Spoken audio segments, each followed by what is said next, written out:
Hello there my fellow holotable heroes and welcome to another Datacron video. So yesterday we were discussing the new focus Datacrons, and in this one we'll be going through obviously the Datacrons that we'll have to farm, check out their stats, bonuses, and then put some sort of farming list together of what I would suggest that you might consider farming up. So we'll first start with the review of the overall data set, and then we'll go into the farming list. As always, YouTube chapters below if you do want to skip ahead. First things first, I always have to look at the stats. With stats we have to consider two things: how useful is stat and how much boost does the stat get. So as you can see, we got health, we got protection, potency, critical damage, offense, armor penetration, and tenacity. For the most part, tenacity and potency are not that useful. Armor penetration, as you can see, you can get it up to 100% on a single roll here on level 7 and 8. However, bear in mind that some units that deal special damage will not benefit from that. So depend obviously on your damage dealers, armor penetration might be or not useful. In that case, obviously critical damage can be nice. However, we have lots of squads that got anti-crit stuff, whereas offense could be nice, but as you can see, the boost we get from offense is very low. So mainly, I guess the focus should be health and protection, right, for the squads that need durability, and then critical damage and armor penetration for those that need damage. So overall, stats not too bad in this one. At least we don't have health steal, crit chance, like crit avoidance, and those are probably the most useless stats. So overall, I think stat-wise, this set actually is not too bad. Lots of things to choose from. Now, overall abilities, let's go ahead and start with level 3. The dark side one, really the two stand out, I guess. Obviously, as always, bulk cron, if nothing else, more bulk is good. But bear in mind, in 3v3, it's not as good as it sounds, because you only get 15% max health and protection for each other dark side ally. So in 3v3 you're only getting 30% health and protection, which is not as much as obviously in 5v5 where you get 60. That's why this one for many teams actually could be useful as well, because on basic you gain critical damage up and offense up, boosting the damage of your units. So these two really are the two you will want to go for. The others, like crit chance, whatever, protection up, whatever, offense up for one turn, whatever, right? This one does a lot more than that. So yeah, these two definitely useful. In terms of light side, to be honest, none of them really stands out. So probably I wouldn't lose too much, to be honest, rolling mats trying to get the perfect level 3, because all of them are more or less useless. 25% chance to dispel, whatever. Whenever you use a special ability, evasion up, health steal up, health up. I don't know, maybe Ezra could be annoying with evasion up, but not that really useful. At the start of the counter, the weakest ally gains 20% turn meter. So in a full light side squad in 5v5 they'll be getting 100%, in 3v3 they'll be getting 60% turn meter. As good as it sounds, it seems like CG more or less built out a lot of teams that are immune to the whole turn meter shenanigans. So, and again as well, it could potentially throw off the turn order, because certain teams prefer certain turn orders. So this could be useful in some cases, but I don't know, for the most part not as powerful as it sounds. And then this one could be useful as well. The first time each light side ally is defeated, remaining light side allies gain 15% offense and 20 speed. This is usually like one for Rey or John Skywalker, right? If you put them on defense, so they jack up by the end of the battle. But for offense, that's not going to be useful, because you don't really want to be losing folks, right? So again, very situational, and this one is even more useless, I guess. So yeah, especially light side, very weak on the level 3s, whereas dark side actually has got two nice ones with the buffs and as well bulk cron. Let's go and have a look at the level 6. Now, before we get into it, only 3 factions and 2 of them very limited. So which is, I guess, a good thing, right? Because then you don't have to farm that many Datacrons. Anyway, the first one is for pirates. So I guess in terms of pirates, best case scenario, you need 2 pirate crons, maybe 3, I guess. Like if you have Galactic Legend Hondo, 1 for that squad. You got your Ethano squad or Maz when she comes out, so that's another one. And then another one for OG Hondo that he can be used maybe under Balin or something. So, you know, but for me personally, I don't have pirates, I don't have Hondo, Galactic Legend Hondo, so I just need 1 pirate cron personally, and then I'm not gonna worry about it anymore. So in terms of the abilities, obviously this one is by far the best. However, it is limited if all allies are pirates. So this is only for full pirate squads and profit. So again, gonna have limited use just to the new pirate squads. Otherwise, the other one, I guess, kind of this one maybe for your OG Hondo to use with Balin, or heck even Nest, right? Could be annoying because this is the damage reduction. So if they have more than 50% per meter, damage reduced by 75%. Both Hondo and Nest are quite durable already anyway, so this could definitely be a little bit annoying to deal with. Otherwise, the other one, whenever pirate allies stagger, stun an enemy, whatever, whenever they inflict a debuff, some extra damage, tenacity up, right? So it's really the long one or the damage reduction one, I think that will be useful. First order, similar, actually not similar, even worse than pirates. In pirates, at least you can put 3 pirate squads. Let's face it, first order these days, at least in Kyber, you only have Supreme with a color and doing much. Like having a second first order squad won't really, I think, help you.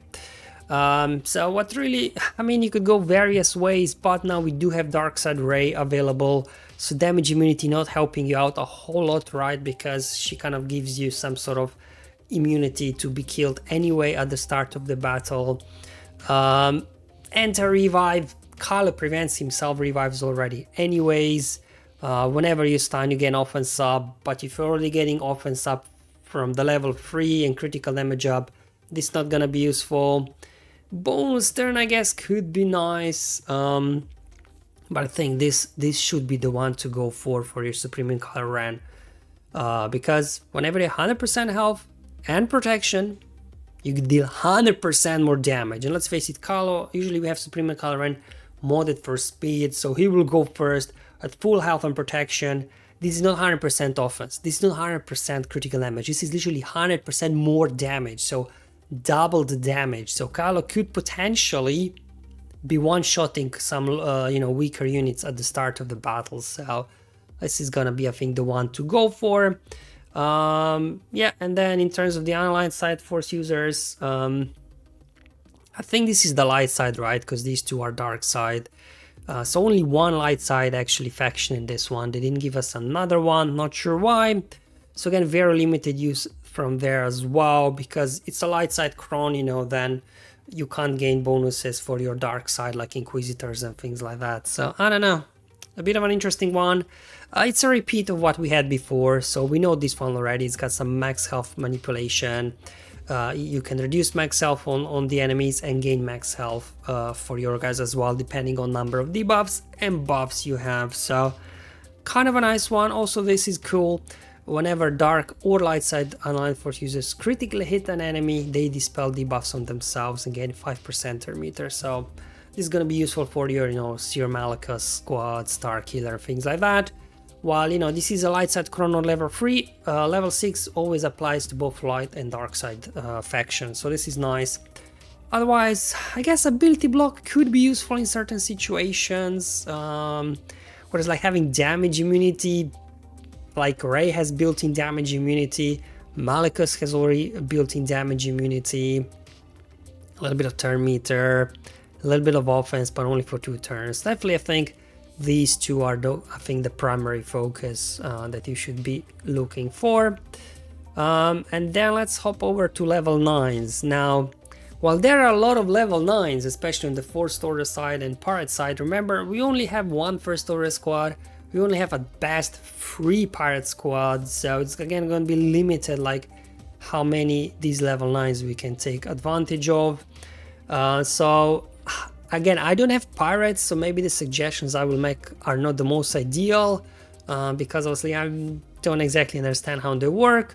This one doesn't sound that great, but maybe I could be wrong. Ahsoka Tano Fulcrum, you know, whenever she gains retribution, extra little bit health and protection, I guess it's a nice one to have if you do have Omicron on her for territory wars. Otherwise, I think in Grand Arena, not going to be that useful. Supreme Caloran, again, nice one, but not the best one for First Order. Nast as well is a bit meh. Whenever she stuns an enemy, she only stuns on her middle special. So not gonna be that useful. First Order Stormtrooper is an interesting one. We had this one before, and I remember I used it under Sith Eternal as the tank, right? Because the Sith Eternal Emperor only prevents Sith allies to be revived, but will not prevent this revive. So you could go in with like Sith Eternal, Watt, and First Order Stormtrooper. Usually, like we would use, I don't know, Sith Empire Trooper in there, then Sith Empire Trooper gets defeated by the time you hit ult, like versus Malgus or something, right? And then you lose some banners, whereas here, you know, we could get a revive, so maybe can stay alive, although First Order Stormtrooper is the most durable tank, that is. But, you know, could have uses, limited use in certain situation. Caloran, well, it's a okay one, but when are we gonna use Kylo Ren, right? Hondo is an interesting one, obviously, because, you know, he can be used in a mercenary squad, like with Balin or something, or if you're still, you know, running him with some sort of smuggler, scoundrel squad. Definitely Hondo should be the one to just get additional stacks of ransom, more protection up, and things like that. So Hondo, as we know, his level 9 is very nice. Visas, whenever Visas attacks out of turn, they recover 20% health and protection, and all other allies with retribution assist. So again, not that great, but, you know, if you're using her in a Starkiller lineup, maybe this is more for territory wars again with, you know, Johanni and Maracron. I think their Starkiller is actually getting more job done these days than in Grand Arena. Hux, like, you know, it's not bad again, but we only have one First Order squad. Now this is interesting, Ben and Rey. One could argue that Rey's one is nice because each turn Rey will be gaining extra ult, so which means she'll be ulting faster. You could say that's a good thing, but I almost feel like that's a bad thing because, like Starkiller Malakas, you don't worry about Rey's ultimate ability, right? Because it's shared across. You're really worried about her whirlwinds. So if she's constantly going in every other turn going into ultimate, she'll never get to use Whirlwind. And even on offense, if you use her, right, Whirlwinds are doing damage, so charging extra ultimate charge, I don't think is that useful. I would almost lean more towards Ben's solo one, because whenever he deals damage, he removes 25% turn meter. But this can be resisted, some teams are immune to you know, turn meter reductions, so I don't know, I'm kind of split between the two, but I almost feel like Ben, right, he's got an AoE, he goes in, it removes 25% turn meter, maybe slows down the enemy, I don't know. I guess either way could work, but I'm kind of leaning more towards Ben, just because Rey's, again, Whirlwind is a lot more deadly than her ultimate. And here we come now to the real one for First Order. We had this one before, so it does a lot of things, but most importantly it has a whole cheese mechanic, right? Supreme Kylo Ren, while Supreme Kylo Ren is active, First Order Special Forces type pilot can't be defeated, so it's kind of like a Gene Radis cheese. We can ignore the taunt where we have advantage, but I think Dark Rey already does that now for us anyway, so it's not as useful as it was. And it's got a lot of other things as well in here, but mainly, yeah, this cheese mechanic is very nice. So the other abilities, whenever the ally in the little slot or First Order pilot are damaged, while they have advantage, stun an enemy for one turn. Again, cool to have some extra stuns. Whenever an enemy is stunned, pilot gains bonus damage, and then he and the leader gain 10% max health until end of the counter.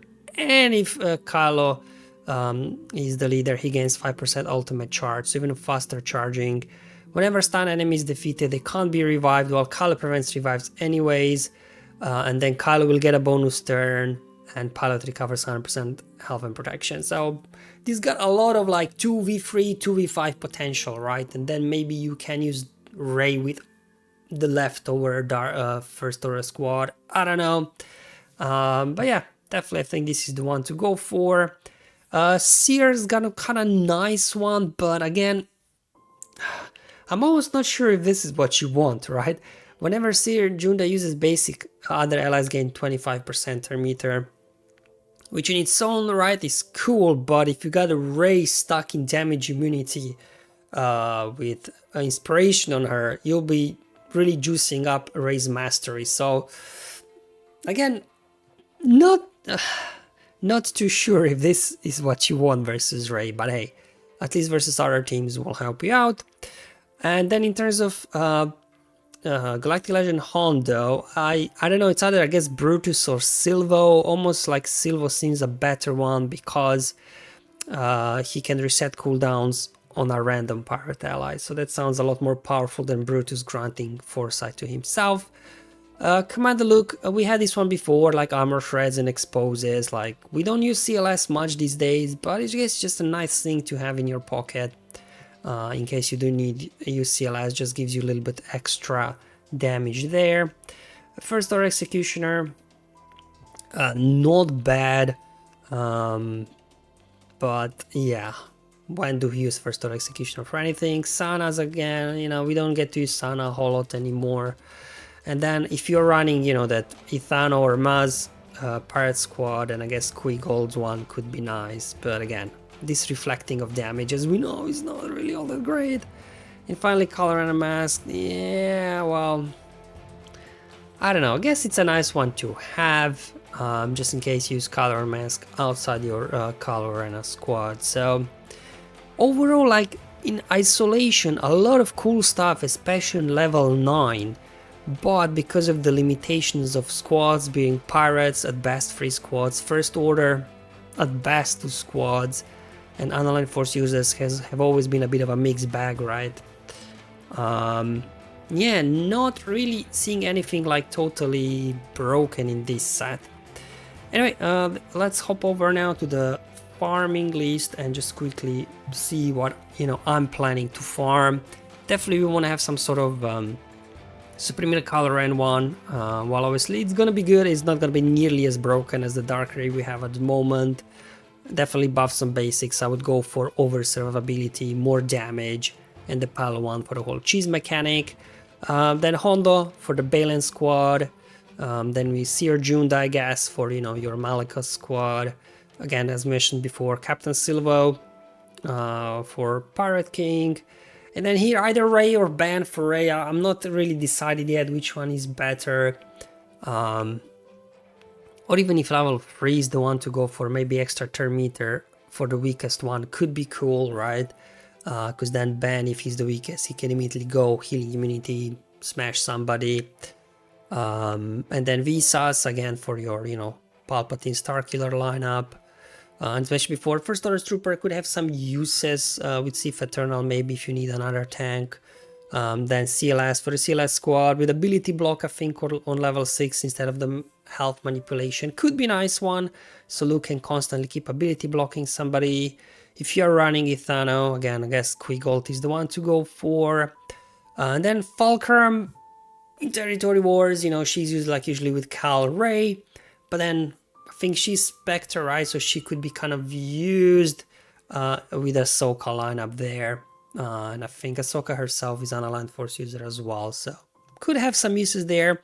And then just some generic squads that can benefit from, you know, level 3s, like Lord Vader buffs some basic. Like Lord Vader's got enough durability now, especially with clones, so I think like having buffs on there could be better. And then Imperial Troopers seem like CLS, like don't get to use them much, but if you do, having buffs on basic is huge, right? The amount of turn meter they'll be getting with Veer's lead in there.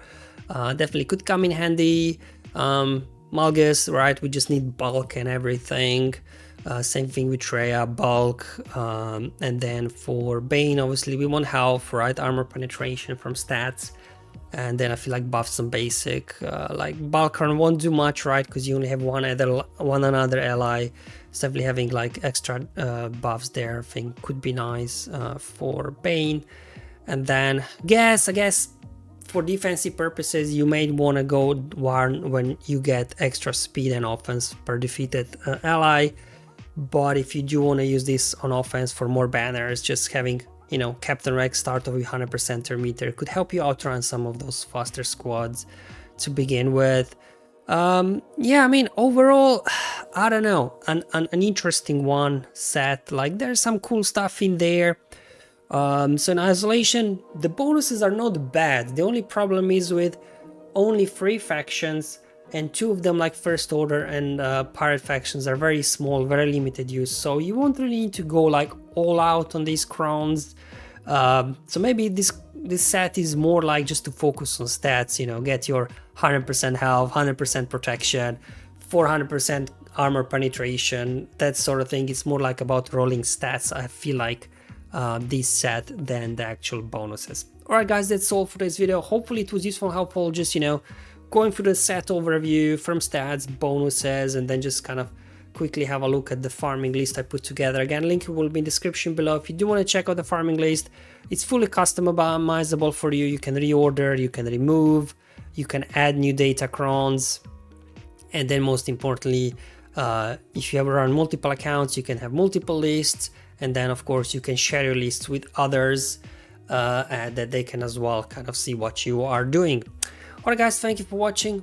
I'll see you in the next one, but until then, have fun, enjoy life, and may the RNG be with you, my friends.